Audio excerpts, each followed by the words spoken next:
Thank you very much for the introduction, and Lakshman, thank you again for inviting me once again to your beautiful country. And I'm delighted with the progress of integrated thinking and reporting in Sri Lanka. As the Master of Ceremony said, the topic given to me is a bit of a mouthful. People, planet, profit, and the quest for sustainability with the 17 Sustainable Development Goals under the economy, society, and the environment. Let me start by saying that the 20th century was a century of unsustainable development.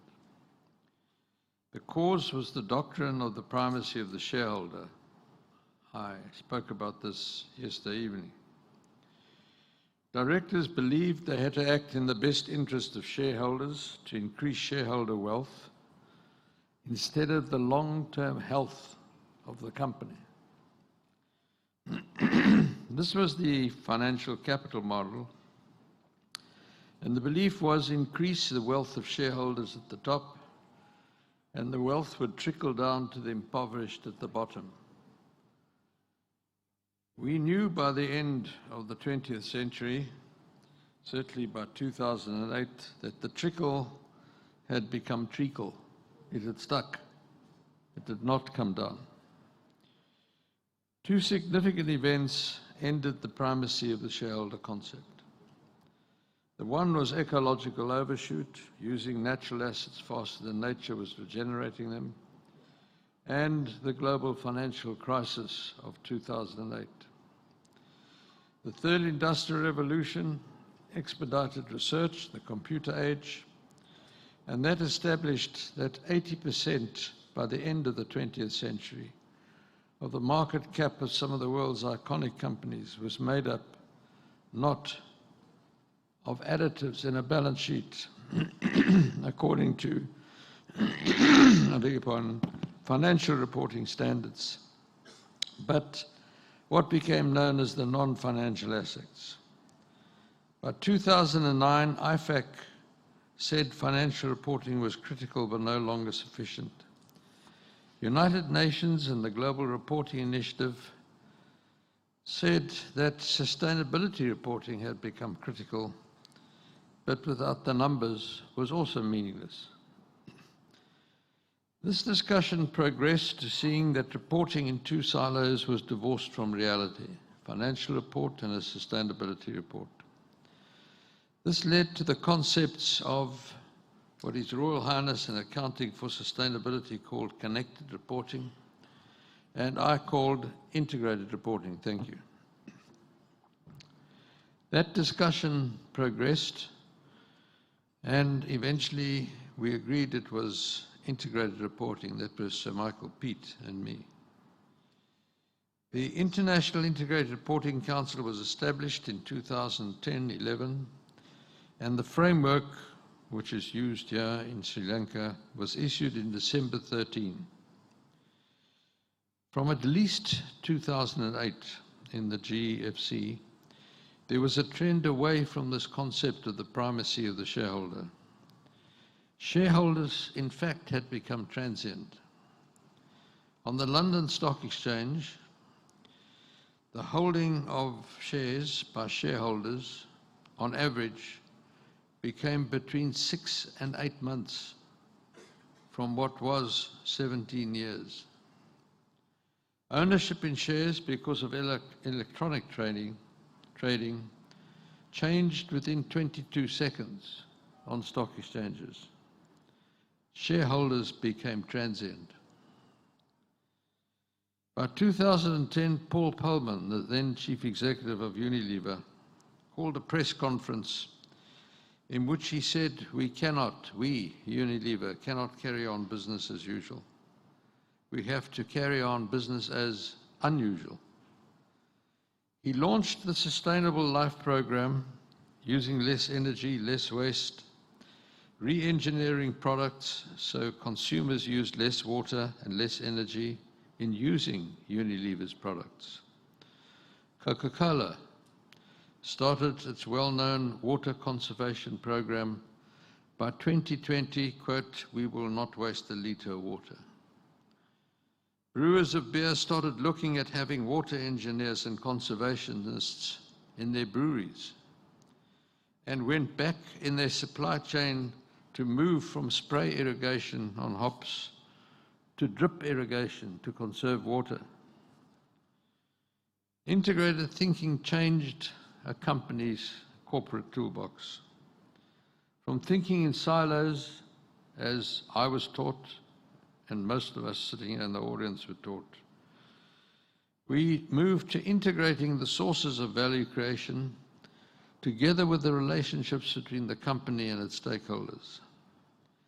Instead of looking at profit per se, with the criteria for success being increased profit, increased dividends and share price, the question started to be asked, how has the company made its money? What were the impacts, not only on the economy, on how it made its money, but on society and the environment? Because we had come to learn that these increased profits at any cost was not at any cost. It was at a cost to society and the environment. It was slowly being accepted that the company has no conscience. It's an incapacitated, inanimate body, and the conscience is the conscience of its corporate leaders. To be seen to be a responsible corporate citizen, the business model of the company had to be one where its leaders were steering the business of the company to be at the junction of the three critical dimensions for sustainable development: the economy, society, and the environment. This led to a meeting of 192 countries at the United Nations, where it was agreed that the time had come to set some sustainable development goals and set a timeline. And that timeline was set at 2030 for humankind to achieve these goals, failing which, it was contended, we, Homo sapiens, would not have a sustainable planet by the end of the century. And so in 2015, 192 countries agreed to the 17 Sustainable Development Goals, which you see behind me. You will notice they are outcomes-based: gender equality, zero hunger, decent work, except for Goal 17, which deals with partnerships to achieve these goals, collaboration. By 2015, reporting had become outcomes-based because of integrated reporting. Also, from how much money the company has made to how it had made that money led to the value creation process which is set out in the IIRC framework. The framework shows that there are 7 rubrics or headings of value creation: financial, natural, manufactured, human, intellectual, social, which includes stakeholder relationships. Professor Harari, in his work, Sapiens, argues that it was collaboration that resulted in Homo sapiens outpopulating other hominids. There are many framework providers today. The competition of framework providers in the same cluster has to stop. It is just unacceptable because each thought leader is dealing with matters of public interest. And there has to be, as Goal 17 says, collaboration between these thought leaders so that we have one standard on sustainability reporting, one standard on financial reporting. For 17 years, we've endeavored to have one standard on financial reporting and have failed. The corporate reporting dialogue at the IRC, as reported to me only 2 weeks ago, the question of collaboration between these great institutions is down to squabbling about the definition of issues. I hope progress is made in that regard. In the capital markets of the world, investing and the standards for investing in the capital markets, bonds issued by companies, for example, financial institutions bidding for those bonds, changed completely. The due diligence by financial institutions wasn't only a financial due diligence. They started asking questions about the quality of governance of the company, how the company had dealt with environmental and social issues, and also what was happening in the supply chain of a company.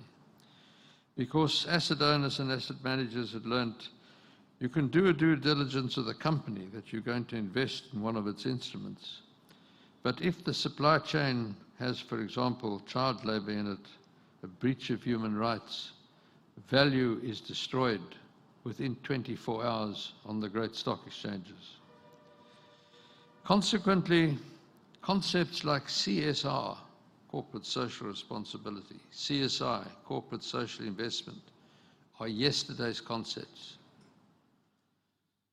The collective mind of boards should be focused on building a business model which contains social responsibility. For example, the conservation of water by the brewer of beer is no longer reported in a silo as a CSR report. It's part of the very business model and strategy of the company. If there are negative impacts on how the company makes its beer, then its strategy is to eradicate or ameliorate those negative impacts. If there are positive ones, how do you enhance it? All these trends around the world led to the establishment of stewardship codes and a shift in investment collective minds in capital markets. So we had the EU Sustainable Finance Initiative, the UK government's Green Finance Inquiry, the Implementation Task Force for Impact Investing, the Task Force on Climate-Related Financial Disclosure, the Climate Disclosure Standards Board, the UN Global Compact, the World Business Council for Sustainable Development. In a recent study by ACCA, the Institute of Chartered Accountants of Scotland, the Chartered Accountants of Australia and New Zealand, they advocate a 5-step approach to embedding the Sustainable Development Goals relevant to the business of a company into the company's business model. These are they. 1, understand the Sustainable Development Goals relevant to the organization's external environment. 2, identify material sustainable development issues that influence value creation. 3, develop strategy to contribute to the Sustainable Development Goals through the business model. 4, develop integrated thinking, connectivity, and governance. 5, prepare your integrated report. The timeline for the implementation of the SDGs has been agreed by 192 countries, including Sri Lanka, to 2030. Consequently, planet Earth and Homo sapiens has approximately another 4,000 days to embed the Sustainable Development Goals into the business strategy and the models of companies around the world. Goals that are pertinent to the company's business. And I think no better example can be how they have been embedded into a company's business model than Sanford, the New Zealand fishing company. I urge you all to Google that integrated report. Another 4,000 days for corporate leaders to understand that to be conscious corporate leaders and discharge their duty of acting in the best long-term interest of the health of the company and create value in a sustainable manner, they have to steer the business of the company to be at the junction of the economy, society, and the environment. Leaders have to understand that they are the conscience of the company. The company is incapacitated and has no conscience. The turning point, perhaps, has been in the last month, when the Business Roundtable in America, with CEOs of 192 of America's greatest companies, said that they could no longer adopt the primacy of the shareholder model, but had to adopt an inclusive stakeholder approach to the running of their businesses. having regard to the state that the planet was in. What effectively they were saying is they no longer have a business model just based on the financial aspects, but have to look at how they are steering the business of the company to be at the junction of the economy, society, and the environment. In short, ladies and gentlemen, the world is not what it used to be, and we are running out of time. Thank you very much.